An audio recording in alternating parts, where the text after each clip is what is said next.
शाम की चाय के लिए मज़ेदार से स्नैक्स तैयार कर लेंगे। पैन में 4 चम्मच ऑयल डालकर बारीक कटी हुई सब्ज़ मिर्चें, चॉप लहसुन डालकर हल्का सा फ्राई करने के बाद ज़ीरा डाल देंगे। ज़ीरे को भूनकर प्याज डालकर इसको भी फ्राई करने के बाद बॉयल किए हुए मैश आलू डाल देंगे। इसको मिक्स कर लेंगे, नमक डाल देंगे, लाल मिर्चों का पाउडर, हल्दी पाउडर, धनिया पाउडर, ज़ीरा पाउडर डालकर इसको मिक्स कर लेंगे।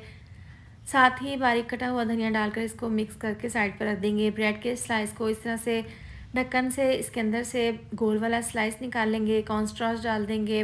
बाउल में एक अदद अंडा नमक मिर्च डालकर मिक्स कर लेंगे। पानी डालकर पतला सा मिक्सचर बना लेंगे। अब ब्रेड के गोल वाले स्लाइस पर इस तरह से ये मिक्सचर लगाकर इसके अंदर आइसक्रीम स्टिक लगा देंगे और बॉयल किया हुआ अंडे का इस तरह से स्लाइस रखने के बाद ब्रेड का दूसरा स्लाइस रखकर इसको कवर कर देंगे और मैदे वाला मिक्सचर लगाकर ब्रेड क्रम्स लगाकर इस तरह से इनको फ्राई कर लेंगे। मज़ेदार से स्नैक्स तैयार हैं।